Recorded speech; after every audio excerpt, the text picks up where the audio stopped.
Welcome to Is Anybody Listening to Me podcast with Azar in the Meat.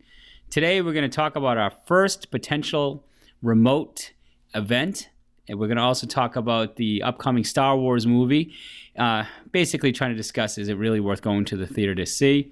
And third, we're going to have a fantasy review. The topic of today is going to be MVP so far of the league in fantasy. We're going to just have a nice little discussion on that. Let me bring you over to my partner, Big Meat. Let's start talking about our potential upcoming event. Yeah, did you mention it's the buffalo wing eating contest? I did not. I wanted you to bring it up. All right. This is your brainchild. Okay, so this was an idea that we had because I think some people teased me a little bit a few weeks back about eating spicy food. Now, I love spicy food. I love my buffalo wings, my buffalo tenders, as you know, Azar, for anything buffalo. Anything buffalo. And I said, hey, let's pick a place somewhere where there's hot wings, and I will eat the buffalo wings. It'll be like a buffalo wing eating competition.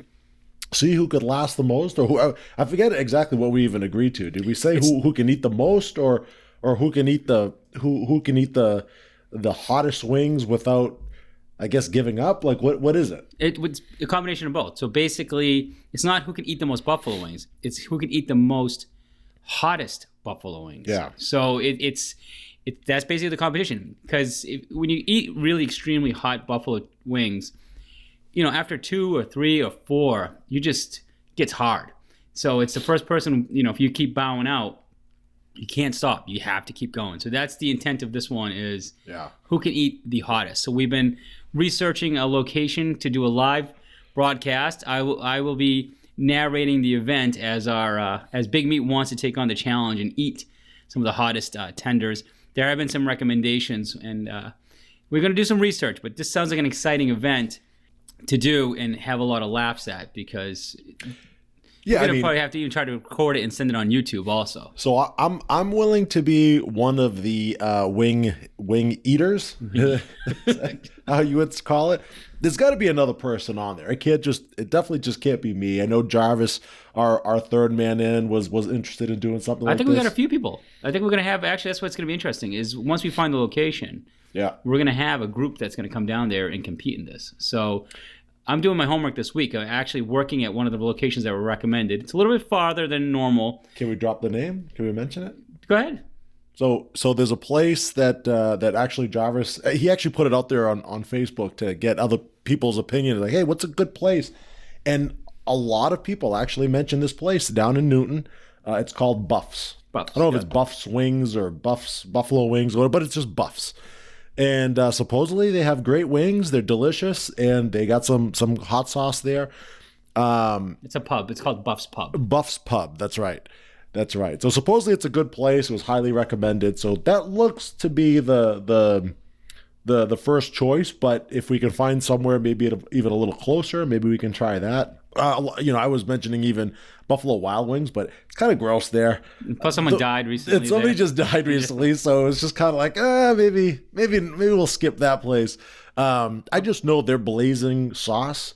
That's like, you have one and your mouth is, you're dying. At like, Buffalo Wild Wings? No pun intended about the dying. At Buffalo Wild Wings, the blazing sauce is ridiculous. Oh, that's good then. That's a local place, so we could probably. It is. It's just not as gross. popular. Yeah. That's and this is where Jarvis had his.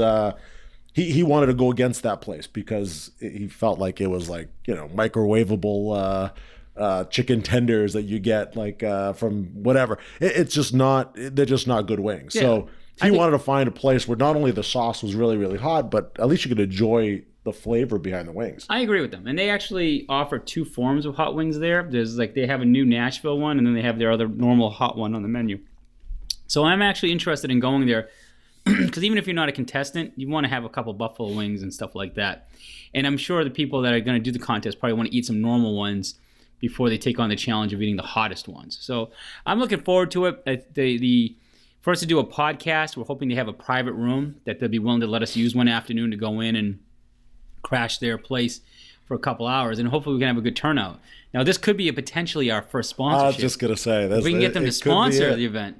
while we do like a live broadcast. And we can get enough guys there. Maybe they'll give us like a discount on the wings and things like that. So very exciting. I'm actually looking forward to this. I know we've been promising like a cheesesteak episode, but when we started talking about this buffalo wing challenge, it just started taking off. So look forward to that. There should be an upcoming podcast in the next couple months that we can look forward to. Yeah, maybe, I know the wings is one thing. I mean, I'll eat whatever, but it just gets so messy when it's wings. I'd rather have it be tenders, but we can always figure that out later on. It's more about the sauce than the actual chicken. But a tender is so big, you can only eat so many tenders. Where buffalo wings are small, and they're hot. I think that will be more of the volume. I think is more there. So it should be. When you want it to be messy, because we want to take photos and be able to post it. Like we want, like these people, like we have Mr. Roper. Anytime he has hot food, not only does he sweat, like he starts tearing up. It is like the most painful image, but it is also the funniest image. So I want to see his burnt lips and his tears running down his face when he shakes uncontrollably. Yeah. I mean, it's been a while since we've seen it, but it was like an adventure every time he was eating buffalo wings. Oh yeah. If he could participate in it, then great. I would love it. Let's do it. I bet you when we announce the date and the time, I think we're going to have a turnout. I see people coming down and crashes. Plus, it's a pub, and it's an excuse to have some drinks and some laughs. So that's coming up hopefully sooner than later. I hopefully love to get it right after the Thanksgiving break, like have something official and set it up.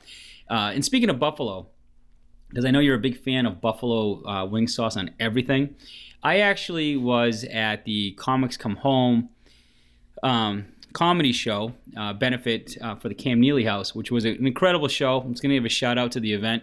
Incredible event. Piss yourself laughing.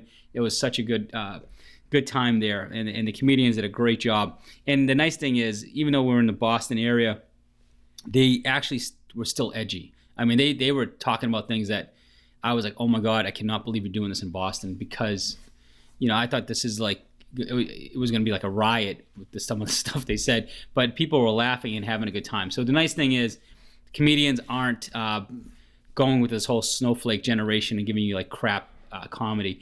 But what was interesting is we were trying to get some food. In Boston, it's just a zoo. I don't know, like going down there, like every restaurant was packed before the event. It was just an absolute nightmare. But we went into the stadium, and they actually had, I think it's Jack's Abbey pub. I forget what the chain is the vendor that they have in there, but they had buffalo chicken tater tots. Have you had that? Basically, they give you like this bucket of tater tots, and they put this hot buffalo wing sauce with shredded chicken in it, right on top of the buffalo tender. I mean, on top of the what's it called? The tater tots. Right on the tater tots. Right on the tater tot. No, I've never heard of that, but I know these days, a lot of places they'll put buffalo sauce on almost anything. Yeah. I know it's not necessarily buffalo sauce, but it's a spicy sauce. You get it at, Tavern in the Square. They have the spicy fried broccoli. I forget exactly what they call it, but it's a part of their menu, and it's like super spicy. They also have a version of it on buffalo cauliflower. Yeah, I had the buffalo sauce on the cauliflower. Yeah. So I think nowadays, like people are trying to branch out and try different things. I haven't heard of the tater tots one, but this was like a cheesy sauce, so it wasn't like a wing sauce. Yeah. It was like basically, I've seen it like more of like that dip that people make with their buffalo chicken dip, but it was like was this in Framingham, the Jack's Abbey? It was Jack's Abbey was the vendor, but it was in the arena. It was actually at TD Garden. So if next time you're at TD Garden going to a Celtics or Bruins game, go. It wasn't Jack's Abbey itself. There was another vendor. I can't remember it. It's basically where there was a seating area, and they actually sell these tater tots. And you can actually, there was like a cheeseburger sauce. There was like this fancy cheese sauce, and then it was interesting. The wing sauce was really good. I had that the other day. So if you're into wings, buffalo wing sauce or buffalo chicken, it's definitely something recommended. We actually were talking about making it at home because it was such a cool idea. Tater tots with buffalo wing sauce on them. Yeah, so, I thought maybe I'm on their website now. I figured it's the same company here, but I don't really see it on their menu here. Jack's Abbey. Do they make the craft lagers? Is that the same? Basically, on the the floor that we were on, they were there was a few stations of them. I mean, where we went, they were selling like this marinated chicken dish, and they were on the side of it was the tater tots. Like that was a big thing with them was the tater tots. Okay. Anyways, when you go to the TD Garden, walk around, look for the tater tot vendor, and that's where you get it. So if you're into buffalo wing sauce, just as we're on the topic, something I would highly recommend next time you're at the Garden, catching a game or something, or a concert. I don't know if you want to bring it on a date. It sits like a brick. So if you're drinking, yeah, I'm telling you, it's like a brick in your stomach for the rest of the night. But it's definitely worth. I've never had any issue with that. I just like, let it sit. Let it sit like a brick. There you go. I like it. Nothing slows you down. Anyways. I will be there in a few weeks to a Celtics game. So yeah, I'll have to remember that. Yeah, and I'll you know what? I'll do my homework on it and give you the exact location of it when I'll pull up a map of the TD Garden and tell you exactly, people, where to go get it. Very good. But highly recommend it. That's my food recommendation of the day. But more importantly, we wanted to promote an upcoming event. So if you're listening and you're interested, we're going to put it out there. Come join us and be part of the podcast. I'm going to start training for it as of now. Every day I'm going to start eating I think you're good. buffalo wings. I'm going to, Yeah. I would like to see you come in there like the comic book guy with sweatpants up to your chest, ready to go, ready to sweat. You have a towel. I will. I will not be defeated in this competition. I promise you that.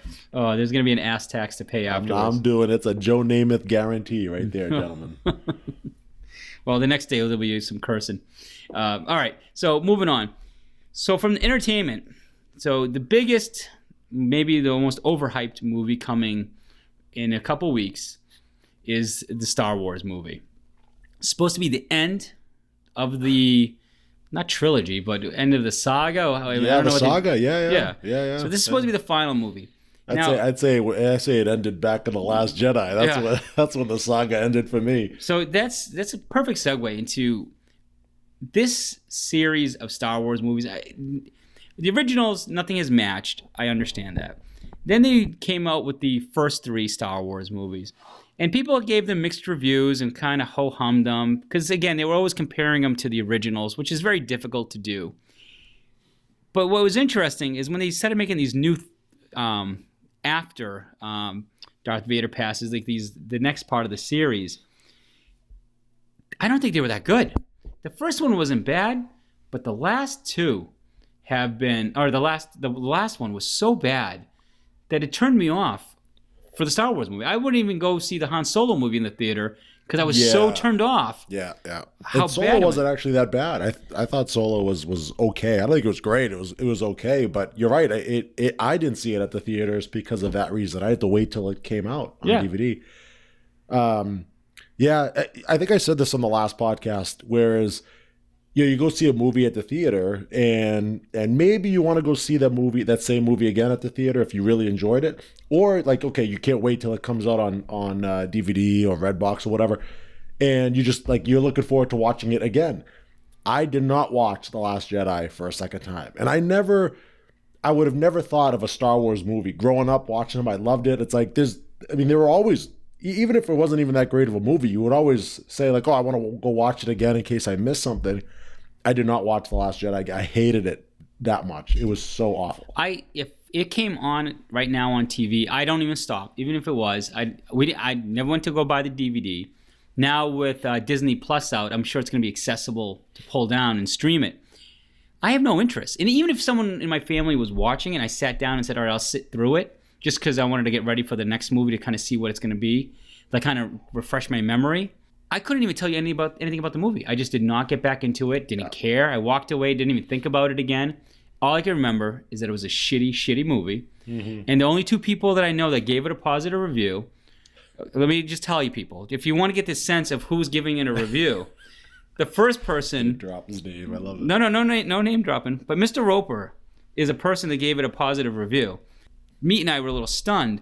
And the funny thing about it is this is a guy that's never seen Indiana Jones movies. Yeah. And he's trying to tell us what a good movie The Last Jedi is. And we were just laughing like, you have no credibility. 1, because you've never seen Indiana Jones movies. And 2, if you think that was a good movie, man, what is your taste in movies? How bad does it have to be? Like, It was grotesque. And the other guy is the guy that won, who actually bid on the gymnastics woman in at the golf Oh, tournament. he liked it. Okay. Yeah, we went toe to toe. So there's a third person that liked it. Oh, who's the third? I guess we could say Dangles. We could say Dangles. Okay. Yeah, I know he liked it as well too. All right. Because they were talking it up. I remember before watching it, they saw it first, and then they were kind of building it up. They weren't giving away any spoilers or anything, but they were building it up, and I said, all right, I was getting excited to go see it, and then I went to go see it, and I just thought it was one big discombobulated mess. It was all over the place. The whole Leia space flying scene was like ridiculous. The whole end scene with Luke Skywalker, he was there, but he wasn't really there. I mean, it was just such a letdown, such a big letdown. There was a whole scene in the middle. I can't even remember the characters' names now because, like I said, I've only seen it that one time when it first came out. But it was it Finn and Rose? I think was her name. What's his name? Finn? Is that guy Finn? I don't know if he's Finn. That he's not Finn? Isn't Finn the pilot? Oh, Finn is the pilot? Oh, Poe is the pilot. Poe is the pilot. You're right. Finn is and they had that scene where they're at the casino and they were like chasing these like animals. I still to this day don't even know what the whole scene was about. Like, what was that? I have no idea what the heck they were trying to explain. It wasn't even part of the movie. Like nothing plot related. It was just kind of a filler, and it just was like, what am I watching here? What is this? Yeah, I didn't understand the part where that lady was the mechanic or something. Yeah. And Finn was trying to escape, and she captures him. Is that... No, I don't think she... She was trying to hold him because he was doing something sneaky, and she held on to him. And then all next thing I know, she was helping him, and then they were in love. It was just... I have no idea. And then like at the end, like she crashes into him to try to save his life, even though she risks his life by crashing into him from another spaceship. And it was just bizarre. The whole movie was bizarre. It just didn't make any sense. You know, if you look online, if you read any of the message boards or any reviews online, most everybody hated it. Yeah. It's like 95% bad reviews. Yeah. There was even a petition that people wanted to just scrap the whole movie and just redo it again. Just redo the whole movie again. Just scrap it. I mean, I thought the first one, what was the first one called? Force Awakens. The Force Awakens. I thought it was okay. I was a little disappointed in that one as well. I wasn't blown away by it. But you gave it a benefit of the doubt because they were building the story. So it was slow, and you the character development. Okay. And so you fixed the second one was going to take that leap. And then the second one was just... They took a huge step back. First of all, Mark Hamill should have probably been killed off. They should have killed Luke Skywalker because he's such a terrible actor that I don't know what he was doing in that role. He was just overacting. He was a weak, old man that just... I mean, it was just bad. I mean, his whole... He even hated it. I think he actually came out afterwards and was like, yeah, I hated my character. Yeah, his character sucks. And he's a bad actor. They killed Han Solo, which I think out of the whole thing, they probably should have just gave Harrison Ford more money and said, whatever you do, don't leave us. We'll kill everybody else, and you have to be the star of the movie. Yeah, that's true. Because the one guy that could act is the guy they killed. Yeah. So that was bizarre. And then you have the villain. The villain is this mopey, whiny character. Yeah, he's got kind of like a goofy-looking face, too. Yeah, he's just not a likable villain. And I mean, when I say not a lot of people like villains, but you can't even, just get into the story with him. His character is terribly written. Yeah.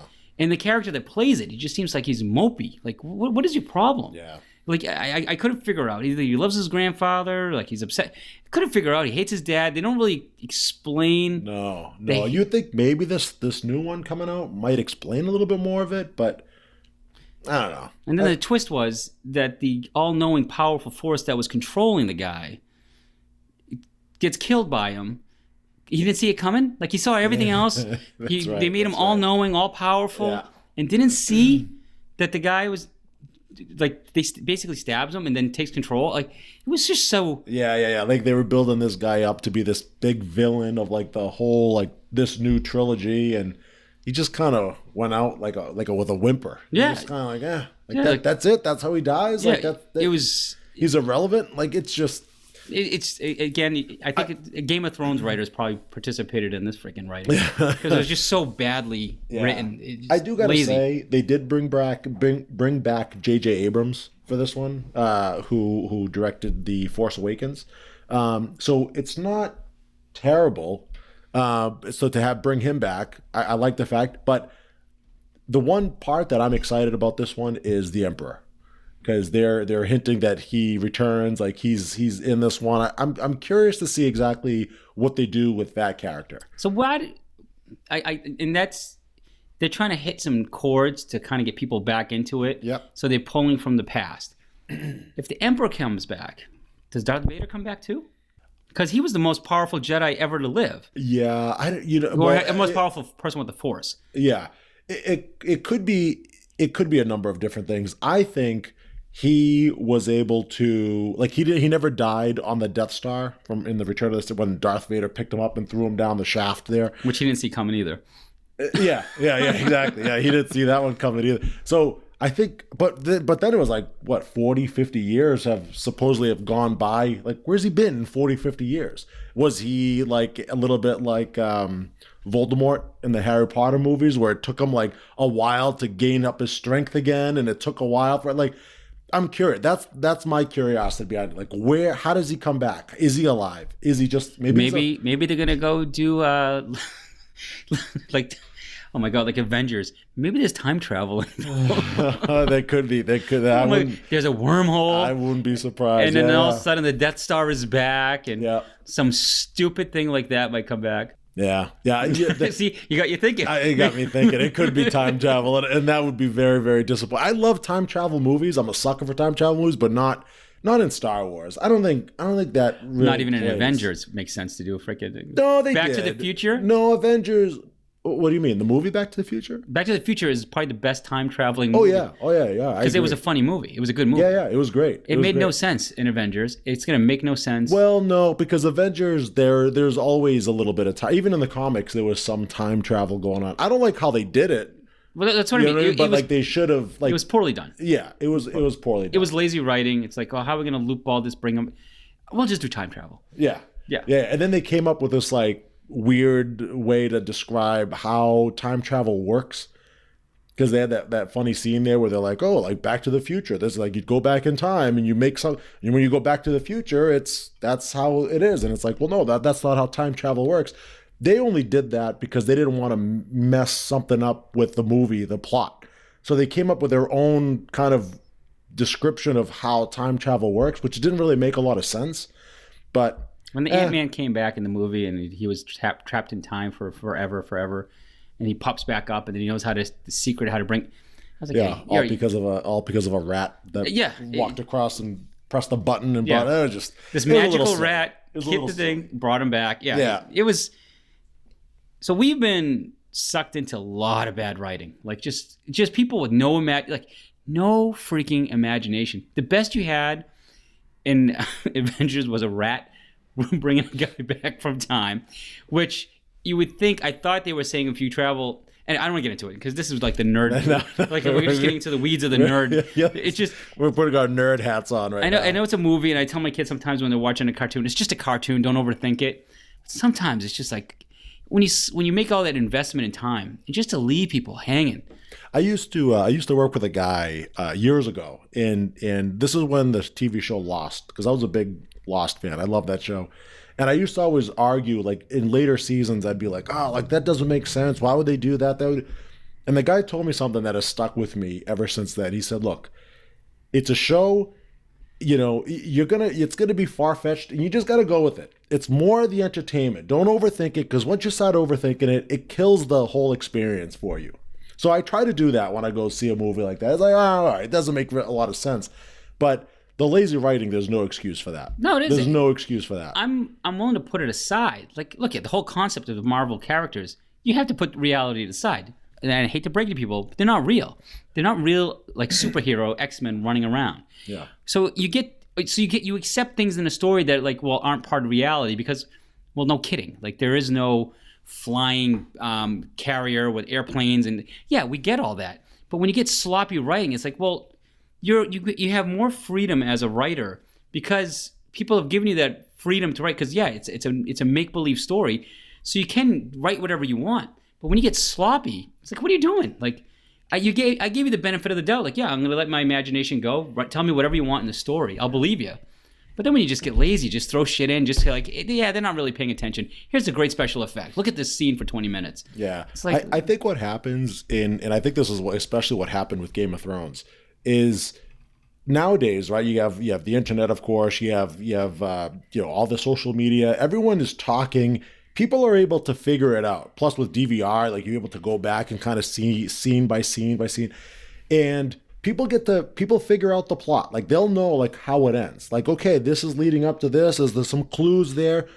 And I think producers see that and they say, oh, we made it too obvious. People have figured us out. Let's completely like flip it around and make it like so we just surprise everybody. And it's completely the opposite of what everybody is thinking.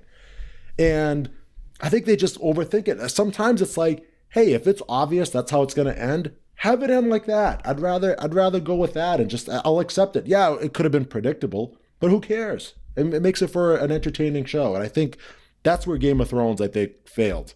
I think because people figured it out how it was going to end, so they completely like changed the whole thing and just said, no, we're not gonna make Jon Snow the king. We're gonna make Bran the king at the end of it. It was just it was just bad. It was bad, and I think maybe the Star Wars people are kind of running down that same terrible path. I wonder. I know I get what you're saying, but I wonder how much plays when some things get more successful, and then the stars start demanding more money, and more of the budget goes to paying these actors to stay on board. And then all of a sudden, I think they make cuts in certain areas. I don't know if the writers get cut. Do they just get skimpy with the writing? Like you couldn't bring in, you have all these multi-million-dollar budget. You couldn't bring in some other consultants to review it. And where are you skimping? Because it seems like the writing gets sloppy as more successful a series goes. And I don't understand why. And part of me is like, well, are they just cutting costs and saying, all right, well, we got to spend all this money on these new actors because now it's such a hit. They were demanding more money. We're going to skimp on the writing? I don't know. Or the production? I don't understand. Yeah, I don't know. Sometimes I know like the writers, this happened in Hollywood, right? Years ago, they went on strike, right? Like some shows were canceled because of it. Like they want more money. They feel like they're not getting paid as much as like say the actors on a show. Yeah. So for them, they probably get a lot of pressure, right? And like from producers, and they're probably writing something and the producers come back like, nope, not good enough. Go back to the drawing board and write something up new. And eventually they just, I don't know, maybe they get writer's block or whatever the case is, but I hate it. I'd rather have them spend more time and put more money into the writing, because I'd rather see that than bigger special effects. I can sacrifice some of that stuff or some of the acting even. It's like whatever. It's like if you're a decent actor, whatever. Yeah. These guys walk around like peacocks, and I was like, dude, you didn't write the story. Yeah. And the director's telling you where to stand and what to say. Shut up. Get over yourself. I always feel like if I wasn't like when you watch a movie, right? You see some guy like, oh, he got paid $20 million for this. And you start to think like anybody could do that. Like I feel like I could be put into that role and do that same act, and like with a little bit of practice. I could work on my facial expressions or the way I say something. I feel like I could do that job. Being an actor is not a hard job? I'm sorry. I'm going to say it right now to all my acting, actor listeners out there.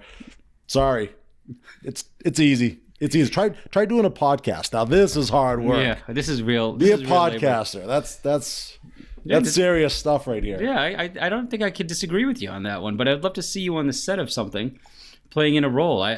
You would make an excellent X-Men character. Now porn stars. That's some talent right there. This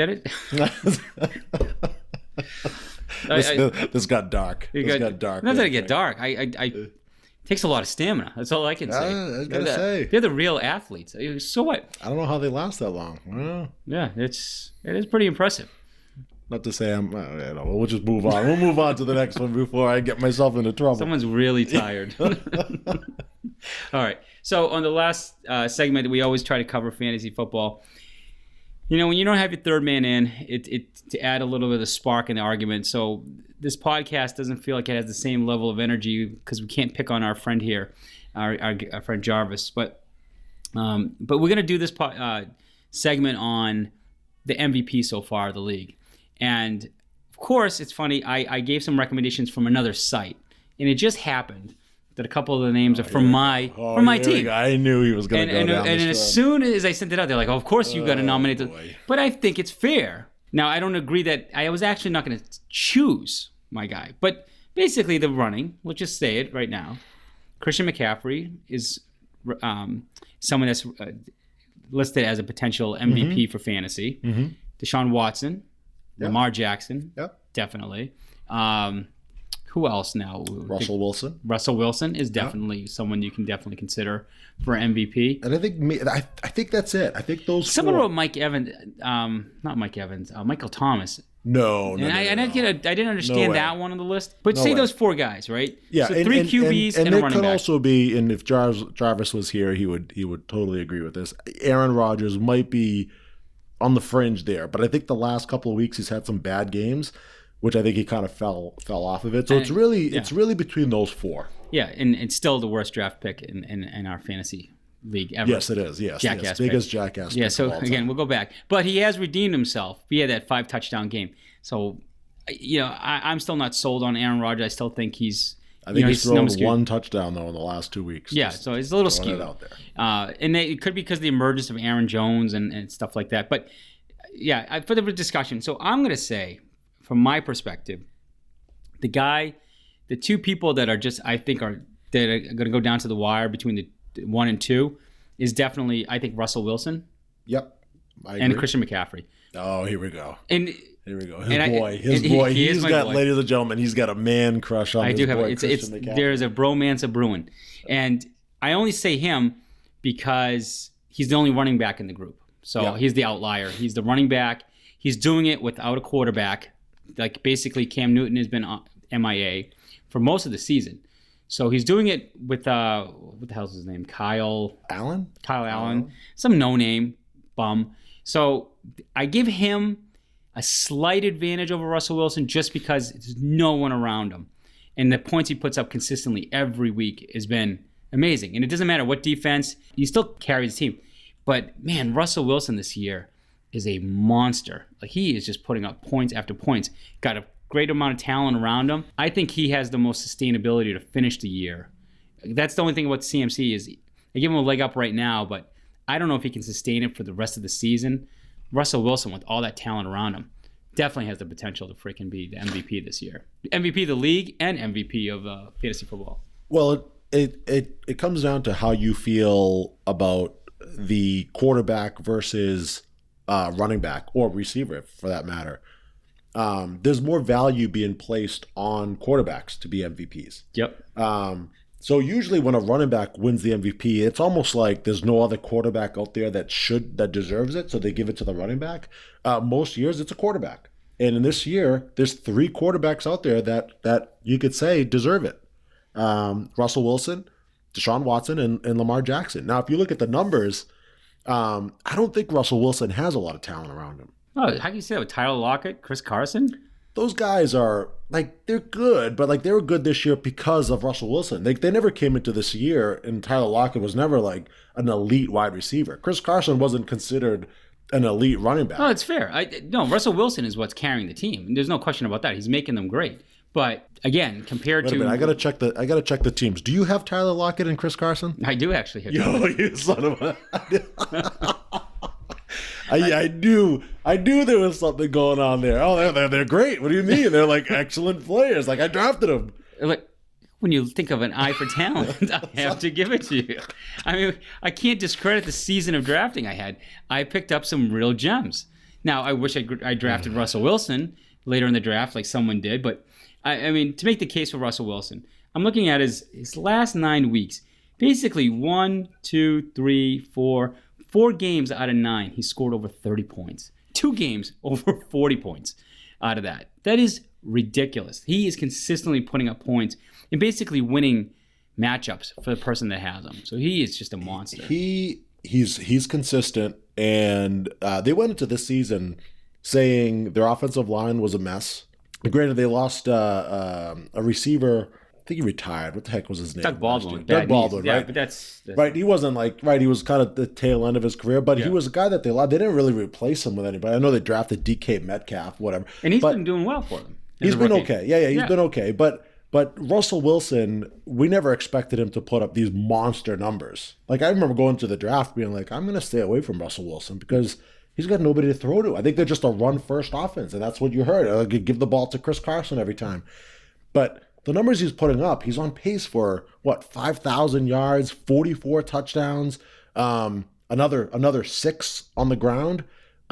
He's got one interception through 9 games. And the thing about him compared to other running backs is when you watch him, he's a great pocket passer.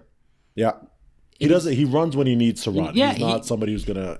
So even though people think of him as like this running quarterback, like Lamar Jackson or Kyle Murray and even Deshaun Watson to a point, they can win it with their legs. Russell Wilson isn't relying on his legs. He's using the talent around him. And they lost their tight end, who I'm drawing a blank on, that was actually having a good year for them.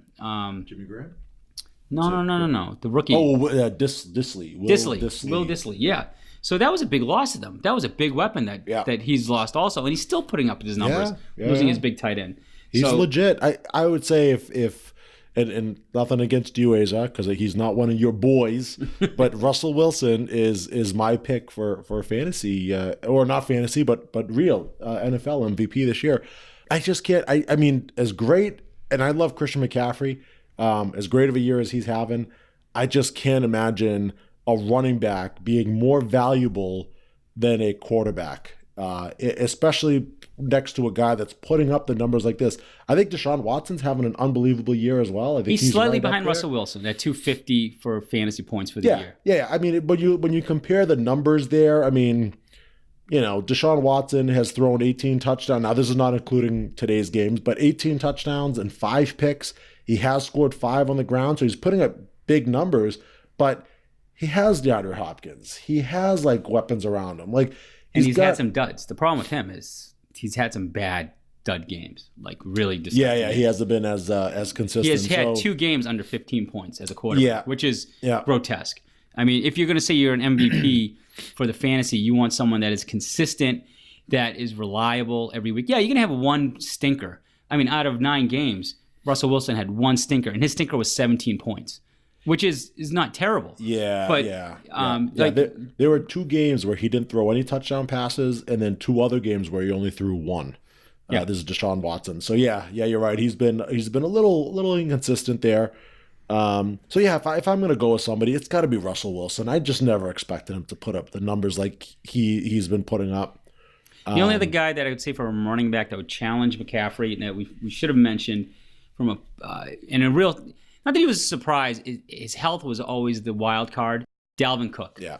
Because Dalvin Cook is a guy that has been putting up monster numbers and surprisingly has been consistent all year. In that offense with the new offensive coordinator, you were a little nervous because were they still going to force feed the ball to Diggs and Thielen? And it looks like they've taken on, they brought the running game on and are sticking with the running game, which is really good. So, and he was from a value, Dalvin Cook from a fantasy value was such a bargain where people get him because he's giving you a number 2 running back production and people are drafting him at the end of the 2nd round. So, or mid-second or, somewhere near there to the end of the 2nd round. So that was a tremendous steal. Yeah, he's a good running back. He's a very, very good. I think he started off unbelievable, and then through the first 3 games of the season, everyone's like, "Oh, Dalvin Cook, he's the best running back in the league." Yeah, and then all of a sudden it was McCaffrey just, I think, kind of leapfrogged him. He was only 25 points more than him for the year in fantasy. And, but that's 1 less game too. Yeah.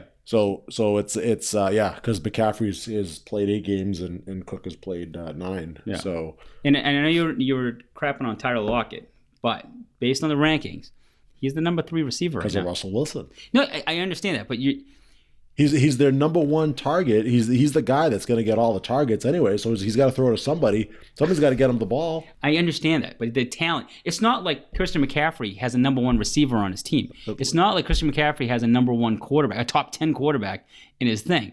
So right now, I think McCaffrey has less talent, and he's doing what he's doing with a lot less talent around him compared to Russell Wilson's that Russell Wilson. I mean, he's, like I said, he's the quarterback. That's the guys who, if we're doing who you think it should be the MVP, maybe that's a little bit of a different argument. But who we're expecting it to be, if we have to predict who's going to end up being the MVP, no doubt in my mind, if the season ended today, it would be Russell Wilson. But we're saying right now at the midpoint. We said, who's the MVP at the midpoint? Yeah, Russell Wilson. I would argue Christian McCaffrey just for talent. Okay. And Russell Wilson, you're knocking Chris Carson. He's ranked number 11. He's not a top 10 running back, but he's number 11. So the people around him are producing. And just keep in mind, folks, he has both Tyler Lockett and Chris Carson. But I'm not making the case for Lockett or Carson. I'm making the case that there's solid talent around him that's helping his production. Where I'm still making the case at the midpoint for what he's able to do without the talent around him. I think Christian McCaffrey is the fantasy MVP. But I guess I can see your argument that that's a team MVP versus real fantasy. But from what this running back is giving you compared to other running backs, I mean, he's 25 points ahead of the second highest running back. That's pretty solid. That's value. Are you sure the MVP is not Austin Hooper? You sure? You sure about that? Well, again, someone that was heavily mocked when he was drafted. He's been Robert Woods? No, Robert Woods. No, I won't make the case. No, not Robert Woods. Robert Woods is the victim. Just checking. Just making sure you're how realistic your love for these players. No. Look at Mr. Kittle is the number 1 tight end, and as soon as he sucks, he jumps on the Mark Andrews. Oh, Kittle's been on fire lately. Did you see that catch and run he did last week? Unbelievable. Best catch and run of the season. Please. Woods is a victim of shitty Goff. Goff is the worst human being. The worst human being. He worse than Antonio Brown? I would take Antonio Brown throwing the ball over Goff. He's unbelievable. So it's just he's such a disgrace to watch. And if you watch any of those games, you would want to freaking shoot yourself. So, but anyways, we're getting on near the end of the podcast here. But my case right now, and I'm sure if my partner was here, Jarvis, he would probably side with John, knowing at this point. But I'm going to say Christian McCaffrey is right now the midpoint MVP. His man crush. That's what it is. All right, I'm running out of gas. Do you have anything else to add to this conversation? No, I'm just disgusted by your MVP choice. All right, folks. Well, this was going to be a quick podcast. We wanted to just throw something out real quick because we didn't have our third man in, but we didn't want to go too long without another podcast. So at this point, we're going to wrap up this one. Thank you for joining us. If you do see Star Wars, I don't know. Good luck with that one. But stay tuned for the more exciting buffalo wing eating contest because that's something I'm really looking forward to discussing with you guys. And there'll be some interesting stories like the golf tournament coming out of that one. I'm going to start going to eat some buffalo wings right now as we speak. Yeah, he's already sweating. Get trained for it. He's not even eating. He's just drinking whiskey and he's starting to sweat. Can you imagine when he eats a hot buffalo wing? Stupid allergies. All right, folks. Have a great night.